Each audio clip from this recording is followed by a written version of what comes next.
नवोदय विद्यालय समिति का हम ये नोटिफिकेशन देखेंगे। यहाँ पर नॉन टेक्निकल पोस्ट निकली हुई हैं और ये जैसे कि female staff nurse, assistant section officer, बहुत सारी पोस्ट निकली हुई हैं।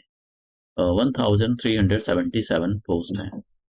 तो अभी ये देखिए, यहाँ पर इन्होंने ये साफ नहीं किया है कि ये जो है पोस्ट हैं ये कब तक फिल होंगी, लास्ट डेट कब है, कब से आप ऑनलाइन आवेदन करोगे, एग्जाम कब होगा। अभी कुछ नहीं बोला है। मैं आपको ये सारी चीजें दिखाऊंगा कि कहीं भी ऐसा डेट नहीं है, किस डेट के अकॉर्डिंग आपकी जो डेट ऑफ बर्थ है वो चेक होगी, ऐसा अभी कुछ नहीं बोला है। तो अ, अभी बस ये वैकेंसी निकाल दी है। तो टोटल अब जैसे कि यहाँ पर अगर फीमेल स्टाफ नर्स को देखो आप, ये female staff nurse group B की पोस्ट निकली हुई है। तो यहाँ पर टोटल 121 पोस्ट है।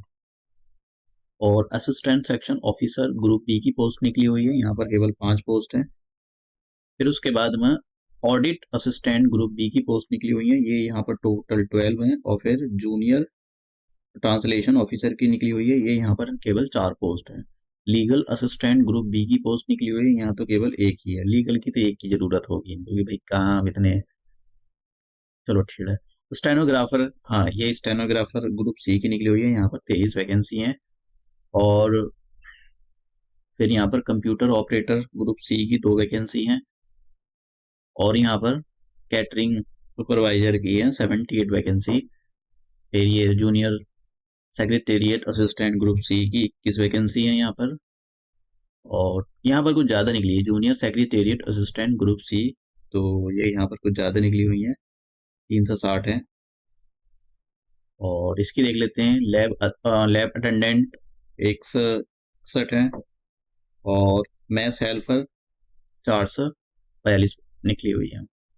और यहाँ पर मल्टीटास्किंग की निकली हुई है 19 पोस्ट। तो ये तो पोस्ट हो गई। अब यहाँ पर ये देखते हैं कि भाई क्वालिफिक कैसे एग्ज़ाम होएगा, क्या क्वालिफिकेशन, ये सारी चीज़ों को हम डिटेल से चेक करते हैं।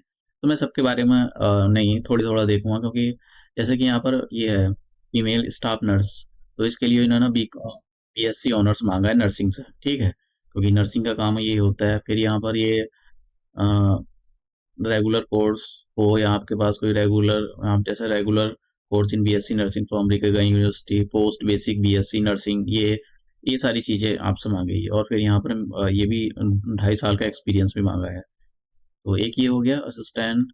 थोड़ा सा जल्दी जल्दी देखते हैं, यहाँ पर और भी सारी चीज़ें देखनी है। तो जूनियर ट्रांसलेशन ऑफिसर की पोस्ट निकली हुई है, मास्टर डिग्री मांगी है ये उसमें, हिंदी हिंदी के अंदर मास्टर डिग्री। और या फिर master degree in recognised university English with Hindi, मतलब कि हिंदी और इंग्लिश का कॉम्बिनेशन मांगा हुआ है यहाँ पर। और भी देख लेना जोन से आप जिस क्राइटेरिया को आप फुलफिल करते हो, जिस भी पोस्ट के लिए हो। हालांकि अभी तो कुछ नहीं निकला हुआ नहीं है, लेकिन लीगल असिस्टेंट इसकी तो एक ही पोस्ट थी, इसको तो देख लेना आप। और यहाँ पर हाँ स्टेनोग्राफर की कुछ पोस्ट थी, देख लेते हैं इसको। तो स्टेनोग्राफर जनरली 12th पास ही मांगते हैं।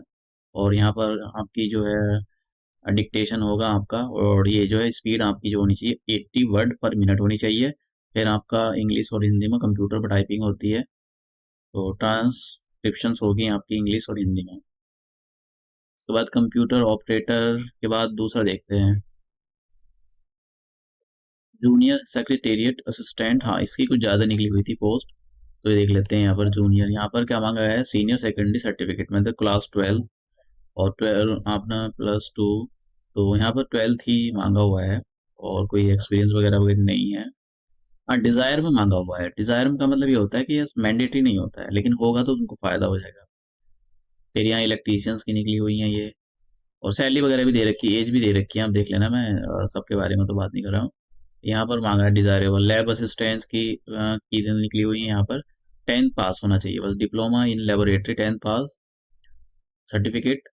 और डिप्लोमा इन टेक्निक ये होना, 12th इन साइंस स्ट्रीम, या तो हमने 12th की वो की हो PCM से की हो, या बायोलॉजी भी हो आपके साथ चल जाएगा। हाँ यहाँ पर कुछ थोड़ी ज़्यादा थी। मैं सेल पर, तो सैलरी 18 से 30 साल एज, सैलरी जो है आपकी 18,000 से स्टार्ट होगी। 18 का मतलब वही लगा लो आप 30 तक, 30 इतनी तो स्टार्ट होगी 30 तक। और 10th पास होने चाहिए, 5 साल का एक्सपीरियंस मांगा हुआ है यहाँ पर। ये गवर्नमेंट स्कूल है उसमें। और मल्टीटास्किंग की देख लेते हैं। मल्टीटास्किंग में तो यहाँ पर केवल 10th ही मल्टीटास्किंग में केवल 10 बेसिस पे निकलती हैं। 18 से 30 साल एज है यहाँ पर। एज रिलैक्सेशन दिया जाएगा आप जिस भी कैटेगरी के अंदर आते हो। और अभी तो नहीं बोला इन्होंने कि किस एज के अकॉर्डिंग ये आपका मतलब जो ये डेट ऑफ बर्थ चेक करेंगे। अभी ऐसा कुछ नहीं है, मुझे लगता है जो डेट लास्ट डेट होगी शायद उसी के हिसाब से ये चेक वो होगा। अभी तो कोई डेट वगैरह नहीं है, बस हाँ इन्होंने डाल दिया। अब ये जो है एग्ज़ाम जो है यहाँ पर ऑल इंडिया एग्ज़ाम है, तो सभी जगह होंगे ये। ऑल इंडिया यहाँ पर सेंटर दे रखे हैं, मध्य प्रदेश, केरला, सब जगह दे रखा है, तो आप देख लेना आप इसके लिए अप्लाई। अब बात करते हैं यहाँ पर सबके बारे में तो नहीं है। जैसे कि फीमेल स्टाफ नर्स के लिए हो तो यहाँ पर रिटर्न होगा आपका। रीजनिंग के 15 क्वेश्चन 15 मार्क्स के आएंगे और टोटल रिटर्न को 2.5 घंटे का टाइम मिलेगा। जनरल अवेयरनेस के 15 क्वेश्चन 15 मार्क्स के, जैसे कि लैंग्वेज कॉम्पिटेंसी इसके अंदर आता है। जनरल इंग्लिश आ जाएगा आपका, जनरल हिंदी आ जाएगा। तो 10 नंबर की general Hindi, general English 10 number की, तो 20 क्वेश्चन 20 मार्क्स के आ जाएंगे। और सब्जेक्ट स्किल जैसे नर्स आपसे चीज़ें उससे पूछे जाएंगे, 70 क्वेश्चन 70 मार्क्स के। तो 120 क्वेश्चन होंगे, 120 मार्क्स के होंगे, इसी पर आपकी मेरिट बनेगी। कोई इंटरव्यू वगैरह नहीं इसके लिए। और आगे चलते हैं थोड़ा सा कुछ, जैसे यहाँ पर निकला हुआ है ये निकली हुई है लीगल लीगल असिस्टेंस। तो लीगल असिस्टेंस की तो एक ही थी, यहाँ पर दो दो होंगे, एक तो आपका ये रिटर्न होगा और एक इंटरव्यू होगा। फिर स्टेनोग्राफर के बारे में देख लेते हैं, थोड़ी सी ठीक ठाक पोस्ट थी। तो यहाँ पर आपका एक तो लैंग्वेज टेस्ट होगा, इंग्लिश हिंदी का 40 क्वेश्चन 40 मार्क्स के, 2 घंटे का टाइम होगा। 30 general awareness and current affair का 30 नंबर 30 क्वेश्चन। और basic knowledge of the computer, steno में तो भाई आपको कंप्यूटर पर बैठाया जाएगा, तो नॉलेज होनी चाहिए आपको कंप्यूटर की। 30 क्वेश्चन 30 मार्क्स के, तो टोटल 100 मार्क्स के, 2 घंटे का टाइम बहुत है। उसके बाद में आपकी जो है टाइपिंग स्किल होगी, क्योंकि स्टेनो में टाइपिंग स्किल चाहिए होती है, शॉर्ट हैंड चाहिए होती है। तो अब इसके बारे में देख लेते हैं यहाँ पर। ये जूनियर सेक्रेटेरिएट असिस्टेंट, इसमें थोड़ी सी ज़्यादा निकली हुई थी। तो मेंटल रीजनिंग एंड एबिलिटी के 20 क्वेश्चन 20 मार्क्स के, क्वांटिटेटिव एप्टीट्यूड के 20 क्वेश्चन 20 मार्क्स के, जनरल अवेयरनेस और करंट अफेयर के 30 क्वेश्चन 30 मार्क्स के, लैंग्वेज के 30 क्वेश्चन 30 मार्क्स के, बेसिक कंप्यूटर के 30 क्वेश्चन 30 मार्क्स के। 130 का पेपर होगा और 130 क्वेश्चन होंगे। 2.5 घंटे का आपको यहाँ पर टाइम मिलेगा। स्टेज सेकंड होगी इसमें मतलब आपको टाइपिंग करनी पड़ेगी। अब आते हैं यहाँ पर प्लम्बर के बारे में, नहीं थोड़ा सा उसके बारे में देख लेते हैं। लैब असिस्टेंट की तो एक ही पोस्ट निकली हुई थी। हाँ, मैथ्स हेल्पर की देख लेते हैं, यहाँ पर अच्छी खासी पोस्ट थी। तो मैथ्स हेल्पर में रीजनिंग के 15 क्वेश्चन 15 मार्क्स के आएंगे, जनरल अवेयरनेस के 15 क्वेश्चन 15 मार्क्स के, और इंग्लिश हिंदी के 20 क्वेश्चन 20 मार्क्स के। फिर जैसा कि फूड से रिलेटेड, भाई आप मैथ्स हेल्पर हो तो आपको पता होना चाहिए, उससे रिलेटेड क्वेश्चन आएंगे, जैसा कि subject specific knowledge, food nutrition hygiene, इन सारी चीज़ों से क्वेश्चन पूछे जाएंगे। 70 क्वेश्चन 70 मार्क्स के, टोटल 120 क्वेश्चन होंगे, 120 मार्क्स के, और 2.5 घंटे का आपको यहाँ पर टाइम मिलेगा। और यहाँ पर मल्टीटास्किंग के बारे में देख लेते हैं। मल्टीटास्किंग में जो इंग्लिश जो लैंग इंग्लिश और हिंदी के क्वेश्चन आएंगे, 40 आएंगे, 40 मार्क्स के होंगे।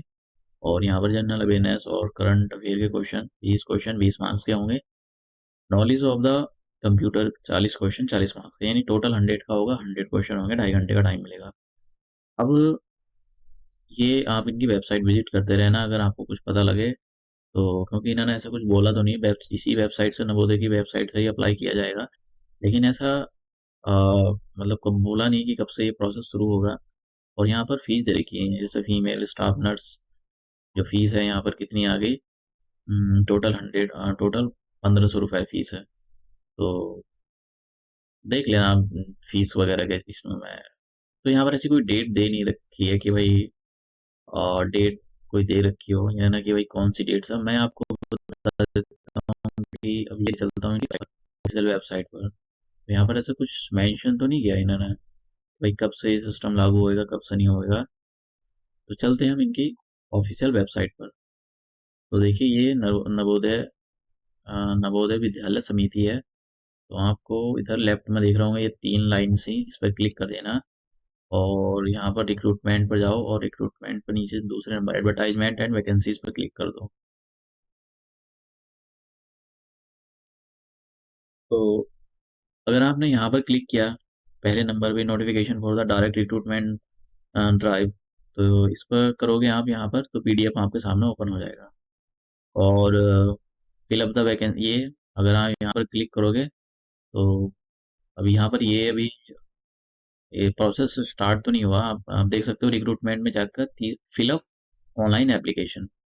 तो यहाँ पर अभी मतलब कोई नोटिस वो तो दिखा नहीं रहा है भाई कब से अप्लाई होंगे कब से नहीं होंगे। तो आप एक बार देखते रहना कि भाई ये कब से जो है ये अप्लाई होंगे, क्योंकि ऐसा कोई वेबसाइट में नोटिफिकेशन भी इन्होंने कोई जारी नहीं किया है। अगर आप नीचे आओगे इनकी ऑफिशियल वेबसाइट पर, अगर आप कहीं देखोगे तो इन्होंने ऐसा कुछ मेंशन नहीं किया है कि भाई कब से इसको हम, भाई ये कब से नहीं निकलेगी। चाहे आप इनका कोई, इन्होंने इतनी अच्छी वेबसाइट भी नहीं बना रखी है कोई। देखो रिक्रूटमेंट ये बस यही दे रखा है न्यूज़। अगर आप इस पर क्लिक करोगे तो ये एक दूसरी वेबसाइट में आपको ले जाएगा, फिर से पीडीएफ खोल कर दे देगा ये। तो ऐसा कुछ अभी इन्होंने मेंशन नहीं किया है। तो आप देखते रहना इसके अंदर कब ये जो वैकेंसी आ रही है और कब इसकी डेट होगी सारा प्रोसेस आप देख लेना एक बार। मैंने तो आपको अवेयर करा दिया कि भाई ऐसे ऐसे वैकेंसी निकली हुई है।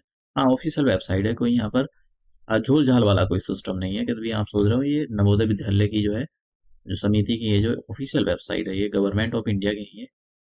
तो ऐसा झोल झाल वाला कोई सिस्टम नहीं है। आएगी तो मतलब ऐसा कुछ नहीं होगा कि मतलब 2 नंबर की वैकेंसी होगी।